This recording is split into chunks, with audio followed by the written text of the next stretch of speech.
VCY America presents Crosstalk, a nationwide call-in program discussing issues that have an effect on our families, our communities, our churches, our nation, and our world. Crosstalk, an opportunity for you to voice your concerns for biblical principles. And now live by satellite and around the world on the internet at vcyamerica.org. Here is today's Crosstalk. Thank you and good afternoon. We have Friday before us. And a Friday program is usually clear off the desk with all the news stories that have come to us during the week. Some of them we feel are rather important that you need to hear, but they are so numerous, sometimes we get them piled up in front of us. Well, many of us will go back in time to what happened in Japan at the Fukushima radiation, the power station, the Fukushima nuclear power station. And if you recall the difficulties, the storage of the rods of radiation, the storage ponds that were necessary to keep those rods in control, the pumps failed. As a result, of course, the tremendous upheaval that occurred there. People died. People realizing that they would die as a result of the radiation, even as they were trying to shut this thing down. And as this interesting story, of course, went by us, and in some ways it's no longer really on the front page. However, we have an interesting story from the Two Rivers Tribune, and this is in the, I believe it's the Klamath Falls area. And the story gives us reason to be concerned. In fact, I'm not too sure I want to have another tuna sandwich or a tuna salad. Now, that's just me talking. But here's the story. A new report released by researchers from Stanford University Hopkins Marine Station finds bluefin tuna caught just off the California coast are testing positive for radiation stemming from the nuclear disaster in Fukushima. Now, the radioactive compound, cesium, was found in 100% of the tuna that was caught. 100% of the tuna that was caught showed radiation.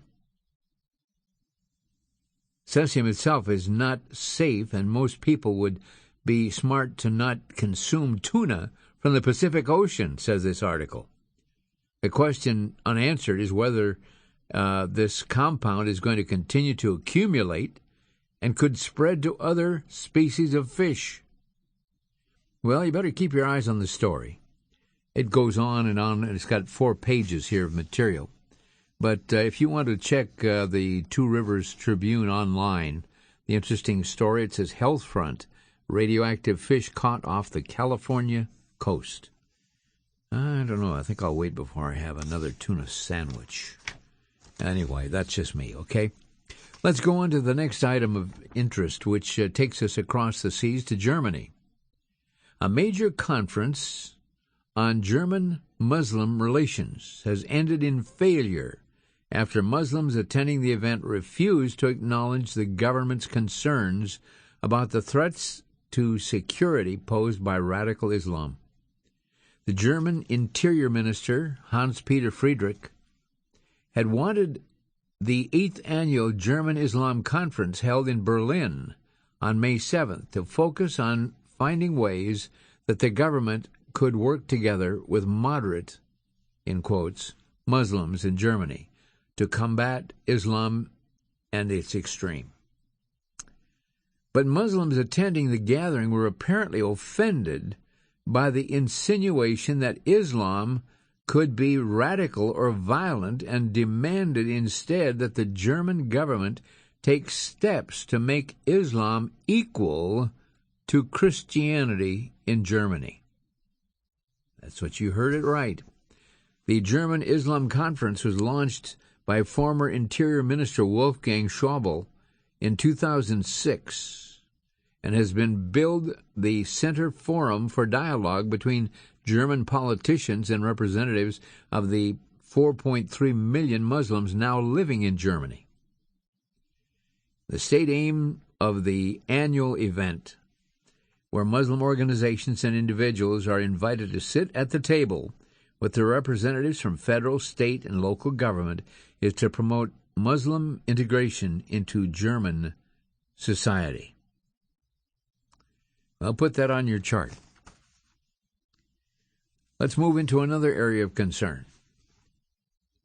A 13-year-old slashes his pal's throat after a falling out over violent video games called Gears of War 3. Now, some of you have kids that are playing with a thing called Xboxes. This is a computer system. It's used especially for video games and graphical presentations and animation. And the Xbox has tremendous capabilities as a computer.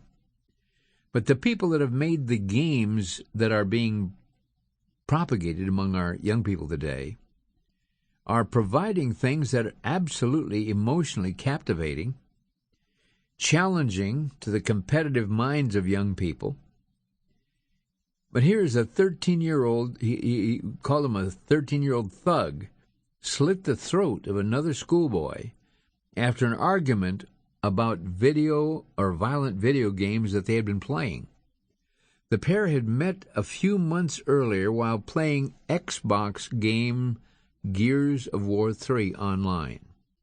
But they had apparently trivial fallout that ended with a 14-year-old victim being brutally slashed. Now, the judge was told yesterday that police believe the 18-rated games, such as Gears of War, could have been a factor in the attack. The 6-foot attacker, who could not be named for legal reasons, but is already the father of a baby, admitted the assault.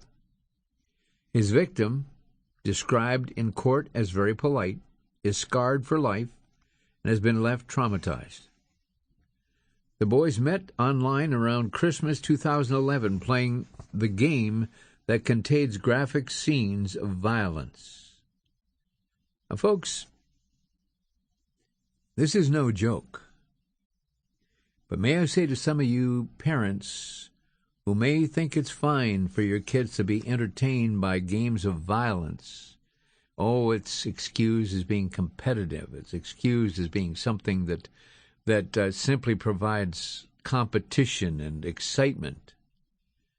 But folks, in practically every case of violent outbursts, including what happened in Colorado and other places, is that this violence that has occurred has literally, in practically every case, stemmed around young people who spend hours and hours in violent video games.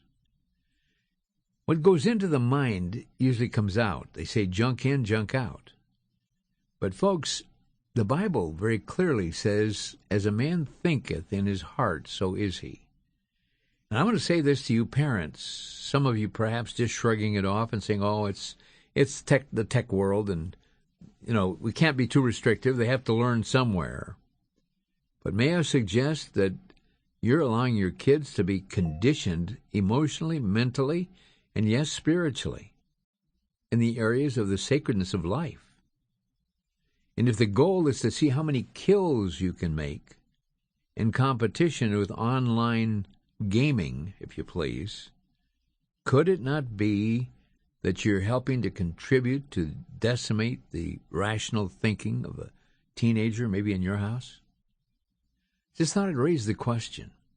Because if this is the case where the majority of cases of youth violence are happening because of the violent video games that these kids are literally attracted to, and you're finding that in the history of many of these situations that there is a history of dwelling on violent entertainment.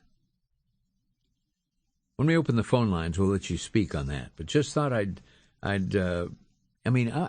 challenge you to say that these things don't influence you.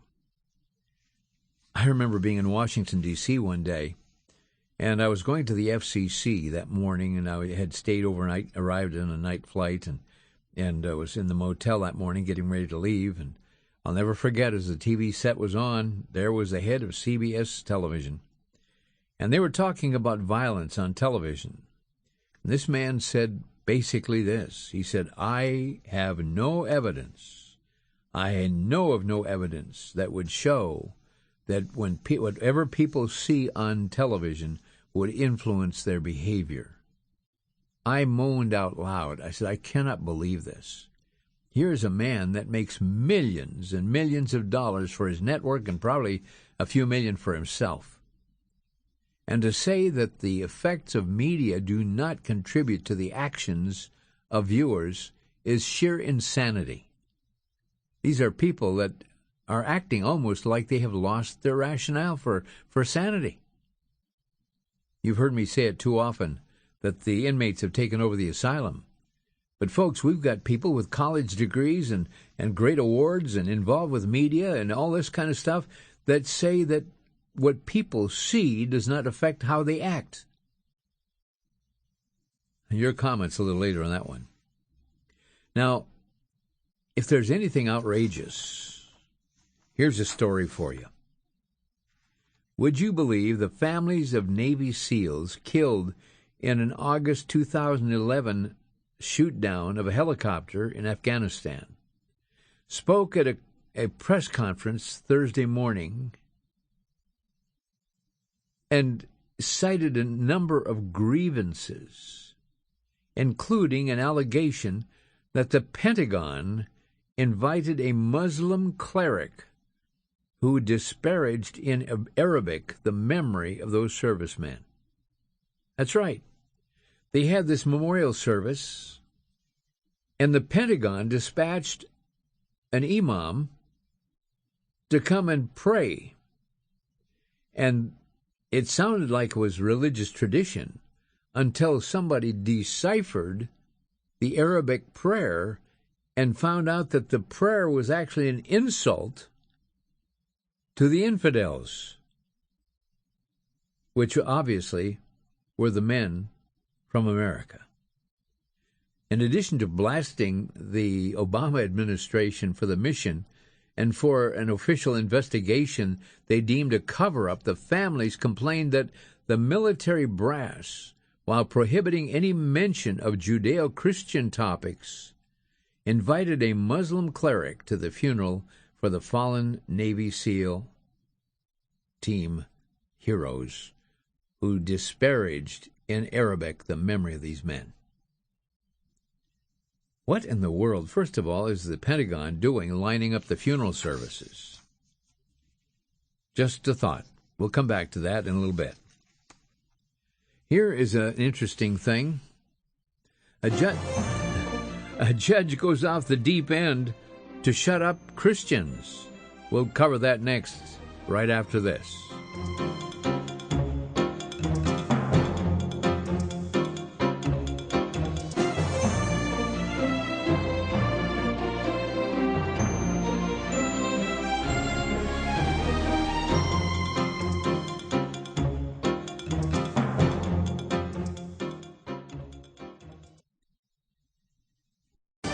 Back to Genesis with Dr. John Morris, Noah's Ark researcher at the Institute for Creation Research.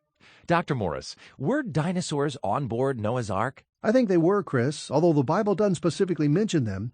But it does say that 2 of every kind of land-dwelling, air-breathing animal had to be represented on board Noah's Ark. There was plenty of room on board Noah's Ark. There's only been a few dozen basic categories of dinosaurs ever identified, and on average their size was something like a horse, so there was certainly enough room. Some of the adult dinosaurs were absolutely huge, but the largest brachiosaur would not be the one chosen to ride on board the Ark, but rather a young, strong one, smaller and easier to handle. No, Chris, the Bible story of Noah's Ark and Noah's flood makes perfectly good scientific sense. Dinosaurs were on board Noah's Ark, but have died out since. At least that's the way I see it from a Back to Genesis perspective. For more on creation, visit our website at www.icr.org.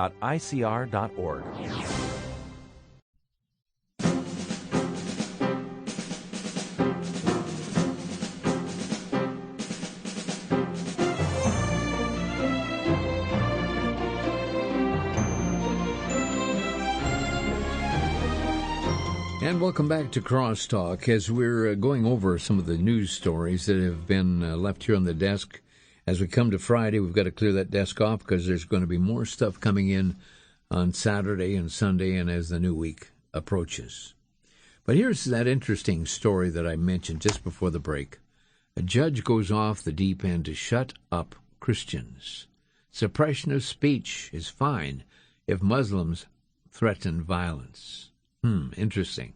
A federal judge has issued a startling ruling that suppressing Christian speech is allowed when Muslims threaten violence because they're upset over the message. That's right. The ruling from Judge Patrick Dugan in the U.S. District Court for the Eastern District of Michigan granted Wayne County's motion for summary judgment of a lawsuit brought by a team of Christians who were badgered, bullied, and targeted with garbage thrown by Muslims who disliked their message at the end of last year's Arab Fest in Dearborn, Michigan. And officials with the American Freedom Law Center, who have been arguing the case on behalf of the Christians, also said that the judge denied AFLC's motion requesting that the court issue an order preventing the Wayne County Sheriff and his deputies from restricting the Christian evangelists from displaying their banners and signs on the public sidewalks. Interesting study. We'll watch what happens to this, again in Michigan, a place that seemingly has become a collective grounds for Islam in all forms. Many of us have been upset when we hear the details of Mr. Gosnell and his gross house of horror. But Life News has an interesting report here that comes from another quarter. A politician says this: kill disabled children like we killed deformed lambs. Now, the date line on this is May 14th. Came to our studios at 5:42. You might recall the British politician Colin Brewer, who said last year that the disabled children should be killed to save taxpayer money. You might recall that at that time he apologized and stepped down in disgrace. But you probably didn't know that he was re-elected to his old seat again this year. And he's at it again. This time he reportedly compared disabled children to deformed lambs that need to be culled. In an interview with none other than the Disability News Service, Brewer said that perhaps we should be treating disabled children like the runt of the litter of lambs, which are often disposed of by smashing them against the wall. They said if you have a misshapen lamb, they get rid of it, he said. They get rid of it. Bang. Bang. That sound fiscal policy, huh? And that's what it is, according to Brewer. He said that disabled people are just too expensive to care for, so some may just have to go. We're just animals, Brewer continued. Well, you said it. He said it. And your comments when we open the lines for discussion here. Now, if you're watching Fox News today, you're covering a lot of stuff that the IRS is on the kettle for. Of course, the interim director of the IRS is stepping down. Technically was going to be stepping down in 4 weeks anyway, so just stepping down a little early. But what I heard over the noon hour, the conversation that went on under questioning, that was certainly reasonable questioning, was a bunch of and I don't recall, and, well, I'll have to get it for you, I don't remember. And one of the politicians put it this way. He said, sir, whenever we are audited by the IRS, we are demanded to give specific answers, to give specific information. We are demanded to do this. Accurate information. And here we are asking you for accurate information, and now it's your turn. Well, folks, this situation is the IRS tells pro-life ministry to promote abortion. That's right, the Internal Revenue Service already has confessed to targeting and trying to injure Tea Party, Constitution, and Patriot organizations by demanding answers to their arbitrary questions and delaying their applications for tax status so they could operate. Now, WorldNet Daily has learned that the IRS also put an organization in its bullseye that wanted to do nothing more than share its pro-life messages with churches. Cherish Life Ministries was created to be a non-profit under the IRS 501c3 provision so that churches could feel comfortable working together. Peter Shen founded the group because he already was working with pro-life, or I should say prolifeunity.com, but as it did not carry the same tax code designation as a religious institution, some churches were reluctant to hear the message from its educational materials, and even more reluctant to participate, Shen told WorldNet Daily. The mission of the Pro-Life Unity Group is to save unborn and defend the defenseless. No exceptions, no compromise. Well, guess what? The Internal Revenue Service is telling them they need to, the representative was telling me I had to provide information of all aspects of abortion. I couldn't just educate the church from the pro-life perspective, he said. Every time I pressed her on this issue and asked her to clarify her position, she would state that it wasn't what she was saying, and then she would repeat it almost the same way. The IRS agent did not respond to WND's request for comment on the ministry's position. Well, you're seeing it, hundreds of organizations held back by the Internal Revenue Service as they somehow screened any organization that had patriotic views on America, I love America, that type of thing, and instead they're being caused to wait 1 year, 2 years, and in one case 3 years. Interesting stuff. Right now, Vermont is about to become the third state to legalize assisted suicide, with the Vermont state legislature giving the final okay to a bill that would make the state the third to legalize assisted suicide. Pro-life groups are asking state residents to call the governor to tell him to veto the bill. However, there's little chance that Peter Shumlin will not sign the bill to make Vermont the third state to legalize assisted suicide, following Oregon and Washington. The bill would require a patient to get 2 physicians to diagnose terminal illness, defined as 6 months or less to live. The patient would need to be mentally competent, over the age of 18, and able to swallow their own medication. No one else can administer it. The request for lethal medication must be both verbal and written, and there needs to be 2 witnesses, one of whom cannot be a family member. Interesting. Vermont? Well, things are looking bad. We're going to open our phone lines, and maybe you'd like to talk even about some of the things that you have been noticing that are happening in the news today, the hearings that are going on, or other thoughts regarding issues that you feel are important. And so we're going to open those lines right now, 800-733-9829, 800-733-9829, and we would invite your calls. Here are more items that we'll be talking about momentarily, but we might as well fill up the lines here as we have the opportunity.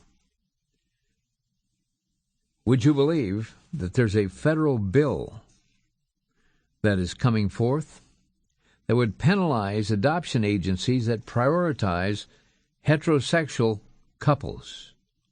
An adoption agency, if they specify or priorities there, this is really an interesting bill. LifeSite News presents it. And this This article by Tony Perkins is worth reading. It's a full-page article, and I'm sure you'll find it very interesting. The bill, H.R. 1681. We're going to move along here. The North Carolina abortion clinic shut down by the state as imminent danger to public health. This makes sense. Danger to public health, I guess. When you're killing babies, what are they talking about? Well, Charlotte, North Carolina, May 14th, the Charlotte, North Carolina abortion clinic has been shut down following an investigation that revealed abortionists were incorrectly administering abortion drugs to their clients. Interesting stuff. Workers at a Preferred Women's Health Center were found to have given injectable drugs to abortion-seeking women in violation of the FDA and the manufacturer's guidelines. Methotrexate is a powerful, toxic anti-cancer drug that is sometimes used off-label to begin chemical abortion process because it causes the placenta to detach from the uterine wall in pregnant women. Well, there you have it. North Carolina shuts down. The clinic shut down. Thank the Lord for some legislators that are not afraid to put their foot down and say no. We're going to be taking a break in just a moment. Here's one final. Obama invites Planned Parenthood to Mother's Day event. You say, what? The president invited Planned Parenthood to a Mother's Day event and tweets about free birth control, Washington, D.C. As a part of his national celebration of Mother's Day, President Barack Obama invited the nation's leading abortion provider to a White House event and sent out a tweet boasting that his administration forces employers to provide women with birth control at no copay. Where are we headed, folks? Sometimes I wonder. The president sought to highlight the Obamacare impact on health and lives and pocketbooks of women and their families. Folks, I think that we have got to speak up, and there has to be a reaction coming from people all across America. And I would invite you to pray for our country. Pray that God would give direction and guidance and courage and character to people who know what's right but aren't doing it. You see, the sins of omission are equally evil as the sins of commission. You can do things that are sinful, but you can ignore doing something that's right. And may I suggest that we need to pray for our country. We're going to take a break and be right back. This is Crosstalk on VCY America.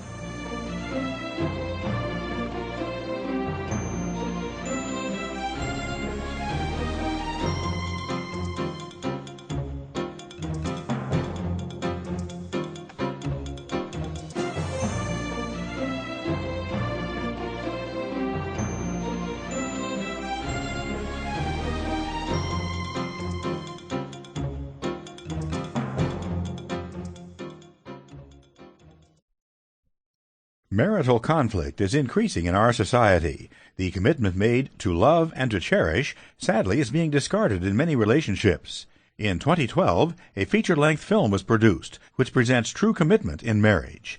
Amazing Love is the story about a youth director and his wife, who take 5 teens from their youth group to the wilderness for 2 nights to camp out.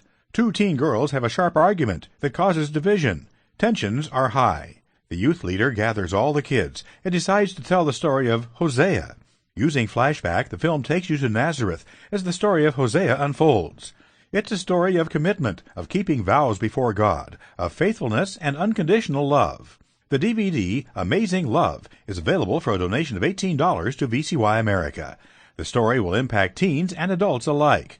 To obtain this feature-length film, call 1-800-729-9829. 1-800-729-9829.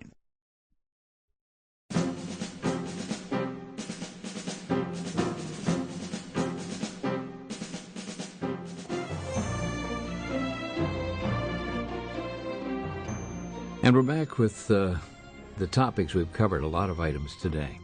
But Gordy Morris is with us, and he'll be handling the phone calls here in the remaining part of the program. Gordy, thanks for joining us there. Well, glad to do it, Vic. I know there have been an awful lot of issues that have been discussed. And the phone lines are jammed. They're literally jammed, and so we'll get to those right away. And we have about 24 minutes to go, so we can take a lot of calls here. So we trust that you'll call. And if you hear a line go off, you can always, of course, call and get in at 1-800-733-9829. That's our call line. And now, as far as the calls today is concerned, we have our first caller from Hartford, Wisconsin. We have Phil on the line. Thank you for calling Crosstalk today. What do you have to share with us? Well, I wanted to talk about that topic that he had mentioned about the people with disabilities. Okay. I've actually got two examples of how it doesn't cost us a fortune. One, my brother is disabled, severely disabled, and he works with an organization that basically takes on little jobs, easy jobs that companies can't afford to have the normal people pay, taking. They can't afford to pay $14, $15 an hour to do. So he gets minimum wage, but he does these simple tasks for companies to reduce their costs and to keep him working. Also, I was a medic in the military, and when I got out, there was a gentleman I was taking care of who had multiple sclerosis. He could barely move. He had no strength to lift his arm up, but yet he had enough strength in his hands that he worked from his home, making computer boards, doing all kinds of stuff out of his home, and making a substantial salary working on his own. So when we say that it costs the government too much money, if we give them opportunities to do jobs that they can physically handle, they can help support themselves and the community in extreme ways. All right, appreciate that. And, of course, there are many people that we may know their names and what they've accomplished, but not realize that they technically are disabled. And they go through life and accomplish things that are not impacted by their disability, and the world is the better for it. So I appreciate you calling, Phil, for that comment on the ability of disabled people to be made useful, ways they can be made useful without a lot of cost to the government. And, of course, this politician in Britain was proposing that. Who knows, next it might be here, too. Thanks for your call. Our next caller from Olney, Illinois, we have Max on the line. Thanks for calling Crosstalk today. What's your comment? I want to thank God for your show, the information. The Bible says what's whispered in the closet shall be shouted on the rooftop. I got Parkinson's. I can barely talk. Okay, well, we appreciate that. Did you have a comment on one of these issues that No, I Vic just brought thank up? God for your show that I learned all this stuff from. Well, we appreciate your comment on that. We appreciate the fact you're listening and that it's been a blessing to you, and we appreciate your calling. Thank you so much, Max in Olney, Illinois. Next to Port Huron, Michigan, we have Harry on the line. Harry, thanks for calling Crosstalk today. Hey, fellas, and there's the radio voice of all radio voices right there, Gordon. I just wanted to tell you all about, we were talking a little bit about the IRS, and right now, everybody listening to my voice has a chance to do something pretty neat, and that is we can get rid of that agency. There's two bills, one in the U.S. House and one in the U.S. Senate, called the fair tax. It's H.R. 25, and then in the Senate it's S-122. And everybody, if we could all get on our phones today and call the Capitol, 202-224-3121, ask for your congressman, and then make another couple calls, ask for your two senators, and tell your congressman or congresswoman that you want them to co-sponsor H.R. 25, and tell your two senators you want them to co-sponsor S-122. These two bills, if passed this year, will get rid of the IRS and get rid of all the federal taxes we pay, and we'll have instead a national tax, no income tax. Okay, that you were cut out. You said national sales tax is what you're saying? Yes, we'll have a national sales tax and no more income taxes, no more payroll taxes, any other taxes at the federal level, and we can collect it at the state level because the states already collect sales taxes. That's an idea that's been bouncing around for a long time. Looks like it's at least on the docket. Okay, we appreciate your comments and the numbers. You have them down just as well as we do, I think, so much. Thanks so much for calling, Harry, from Port Huron, Michigan. We have Connor calling from Zanesville, Ohio. Connor in Zanesville, Ohio, thanks for calling Crosstalk. Hello there. Oh, I wanted to comment about about Vermont, about how they're going to legalize mercy killing. Yeah, killing is progressive. It really is. Like that abortionist who murdered late pregnancy children and put his body parts in the jars. Right. It's progressive. You want more and more. It's a bloodlust, and now they're taking advantage of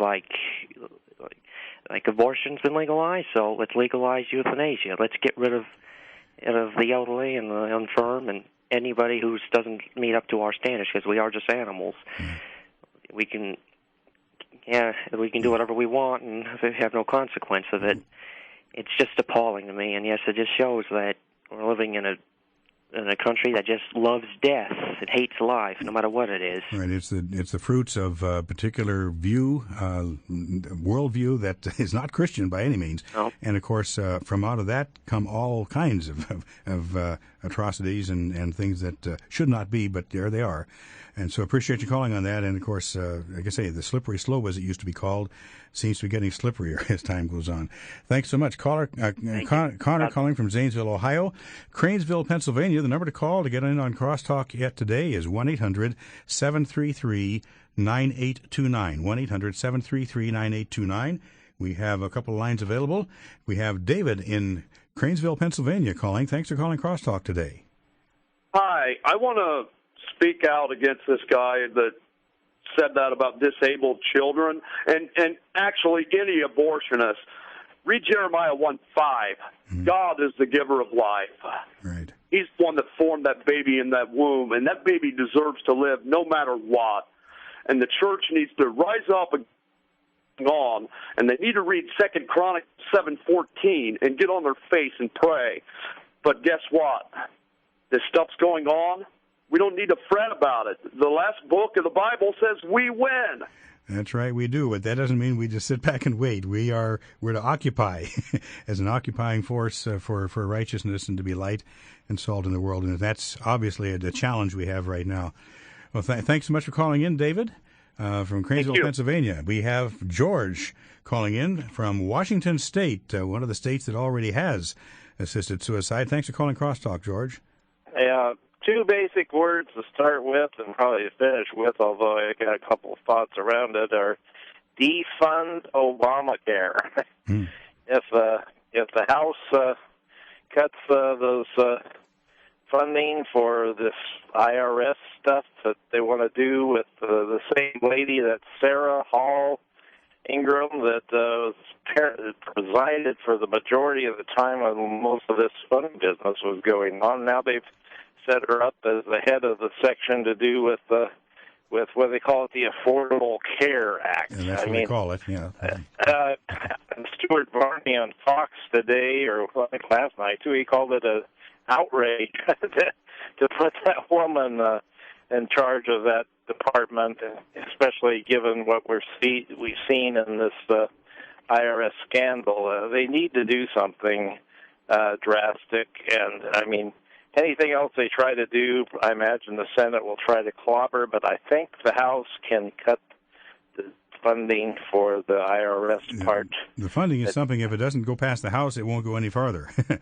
The House did vote, of course, this week to overturn Obamacare, but that's probably as far as it's going to go. Like you say, the Senate won't pass that, and obviously the President wouldn't sign that bill. Yeah, but, I think it might be possible for them since, check me if I'm wrong, but is not the House supposed to be the funding people? Right, they've got the purse strings, and they can I propose think they funding. can do that.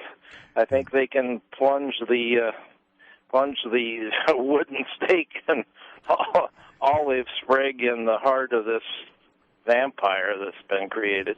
Okay, well, thank you so much for your call. With George from Washington State. Next caller is Dolores from Pennsylvania. Thanks for calling Crosstalk today, Dolores. Oh, did you say Dolores? That's the name I have here. I'm sorry. I was listening, but I don't have it turned up very loud, I guess. Well, the radio has got a 7-second delay, so the phone you would have heard me on the phone, and not the radio yet. But. Yeah, well, I'm not on. I don't have the radio on. Okay. Anyway, I just wanted to mention about the new Vermont ruling here, and I know that I keep reading some of this that's going on. Well, I read a lot and I listen a lot, but as far as the depopulation of our country, of the world, really, from what I understand, Bill Gates is behind a lot of this and would love to depopulate a lot of the people on Earth because we're causing problems with our Mother Earth. And it's really sad when they put the animals and the earth above the people.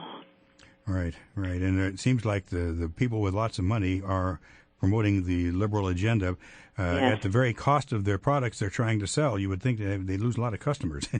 Well, yeah, and also they're taking away our healthy food choices, with everything now being run by Monsanto with all the seeds, and they're destroying it with these Roundup-ready seeds. Mm-hmm. They're going to just kill us off, and I know that I'll be on my way to heaven, and so I'm not going to worry about it. But it's really sad to know that this is what's happening with human beings, right. Destroying other human beings. It's really sad.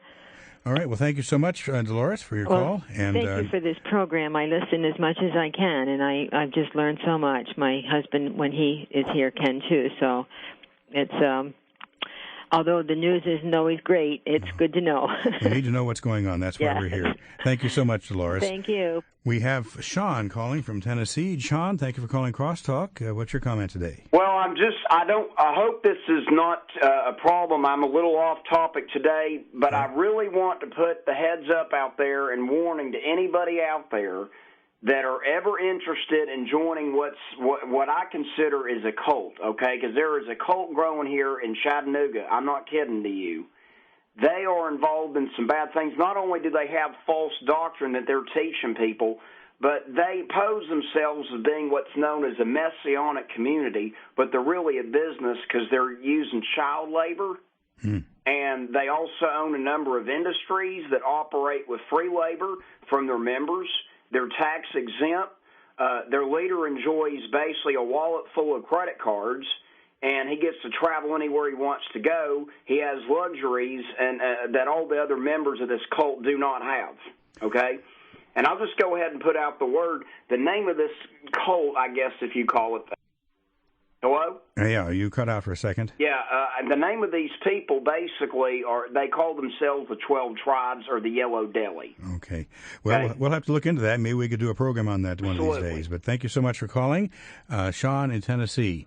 You're listening to Crosstalk on VCY America. Our number here is 1-800-733-9829. We're coming up on a break, and we'll be back in just a moment with our next callers. We have just one more segment of the program today, so stay tuned. We have time for your comments on the issues brought up earlier in the program, or possibly something else that's on your mind and your heart today. This is Crosstalk. We'll be back in just a moment here on VCY America.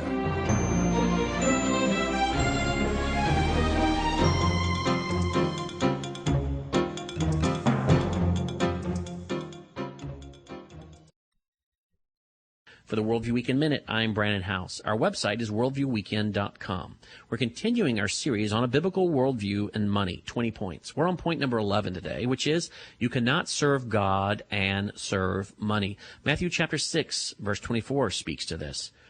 You will either love one and hate the other, but you can't love both, God and money. Again, money's not evil. It's the love of money that's the problem. So you can't serve God and serve money. What happens? You compromise. You end up compromising for the money. And we see many people doing that today, don't we? We see a lot of people that are in Christian ministry that compromise biblical truth to appeal to more people for the love of money. Let's not do that. Number 12, don't be anxious about material things. Matthew chapter 6, verses 25 to 31 speaks to this. Don't be anxious, but in everything make your request known to God. God is more than able to supply all of our needs. We don't need to be anxious about money.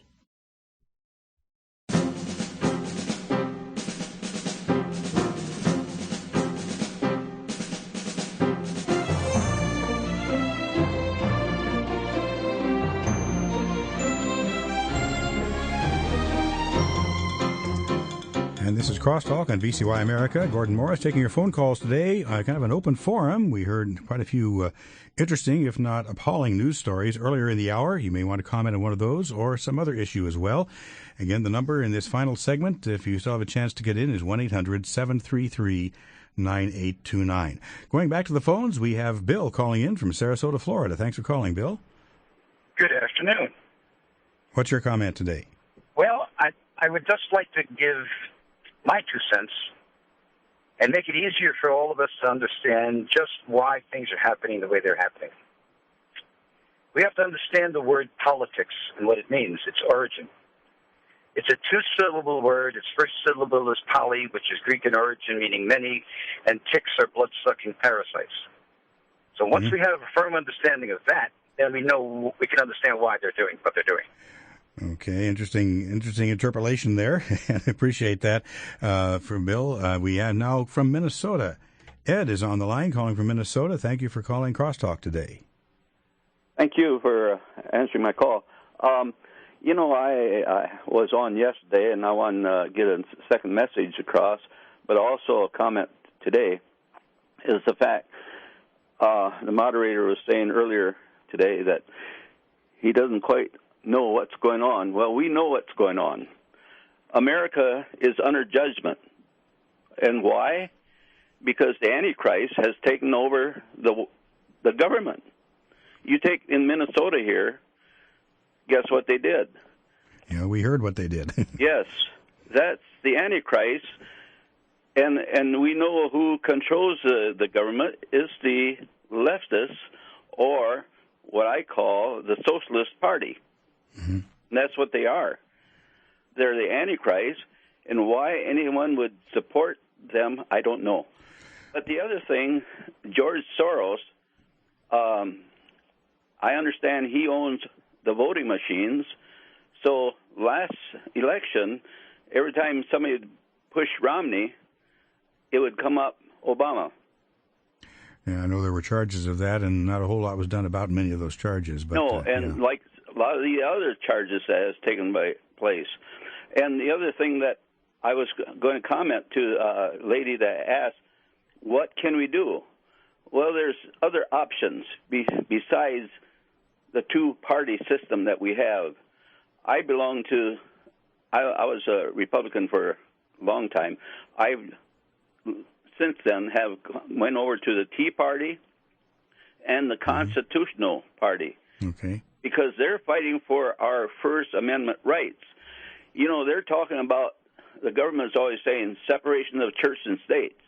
Well, they are doing more against the churches and the Christians, that they're getting very much involved in controlling the churches. We see it happening all the time, yeah. Well, appreciate... Get rid of the demonic people in the White House, in the government. Okay, we appreciate those comments. And, of course, even since the Apostle John said there are many antichrists in the world, and we see them all around us. And so we simply need to stand up for the one whom we know and love, and that's those who's our Lord and Savior, Jesus Christ. And we know, as someone said earlier, we win in the end, and we're on the winning side. Larry calling from South Dakota. Larry, thank you for calling Crosstalk today. Yes, I'd like to just make a comment, a quick one. If my people that call me by my name would humble themselves, if our nation would humble ourselves, he will heal our land. And there's just no way out of that. Right, we need to be faithful in doing, and even for our own sakes, we need to be humble and asking God's forgiveness because of our own sinfulness as well. But our nation's health depends basically on the health of the believers and the family, all the foundation blocks of our society, and that seems to be where things are crumbling. And if they crumble, of course, the whole house comes tumbling down. Thanks so much for calling, Larry. We have Rick calling from Florida. Thanks for calling Crosstalk today. Yeah, great show as usual. I'd like to point out that despite the fact there are so many issues on the table right now politically, and the very latest one, of course, being the IRS scandal involving suppression of conservative groups, slowly working its way through the Senate and also through the House while all this has been going on, is amnesty, which is really the ultimate goal for the Democrats, because this is how they took over California. California used to be a solid Republican state. Ronald Reagan, of course, he was governor for 2 terms. It was the base of his power. He won California in both of his landslides, and even the elder Bush carried it in 88. And since then, after the amnesty of 86, the state registered over 2 million new illegal alien voters who became solid Democratic votes, and that's how we got the left coast. Well, now they want to do to the entire country what they did to the left coast. The amnesty bill of '86 made California into the left coast, and now they want this new amnesty bill to make the whole country the left coast. So we need to keep our eye on the ball, keep calling the Senate, keep calling the House. We've got to stop amnesty. If they pass amnesty, it's game over, folks. I understand that, and that's one of many balls that are in the air that we need to keep our eyes on. But thanks so much. One more call, perhaps. We have Lorraine calling from La Crosse, Wisconsin. Thanks for calling Crosstalk today. Yes, hello. I'm a founder of the Constitution Party in Wisconsin, originally the U.S. Taxpayers Party. And I don't know if this has been mentioned over WVCX, WVCY or not, but the founder, Howard Phillips, did die in April. And I don't know, did you talk about that at all? I have not heard that myself. It may have been on the air, but maybe I missed it because I'm not on the air or hearing every minute that's on the air here. We're doing other things, but I had not heard that. I had heard him in person some years ago as well, and really appreciated his stand. And of course, he was the founding light of the U.S. Taxpayers Party, which then became the Constitution Party. Did you have another comment on any of the topics today before we close out here? Just the fact that he stood for all these great principles, biblical and constitutional principles. I knew him very well, and just wanted to give a tribute to a very godly man. Well, thank you so much. Howard Phillips, Thank you. Thanks for giving us that information. Well, our time is closed out on Crosstalk today. We appreciate all of you who've called in to participate and to be a part of the program. A lot of news stories, many more that we didn't have time for, and we heard a little bit of what's on your heart as well. Thanks so much for joining us on Crosstalk here on VCY America. This is Gordon Morris, Vic Eliason also on the program earlier today, bringing you those news stories. Join us again on Monday for the next edition of Crosstalk. You've been listening to Crosstalk via satellite and the Internet from VCY America. Views expressed may or may not be those of this station. For a CD of today's program, send a donation of $6 or more to VCY Tape Ministry, 3434 West Kilbourne Avenue, Milwaukee, Wisconsin, 53208, or download by RSS or podcast from crosstalkamerica.com. And join us again for Crosstalk.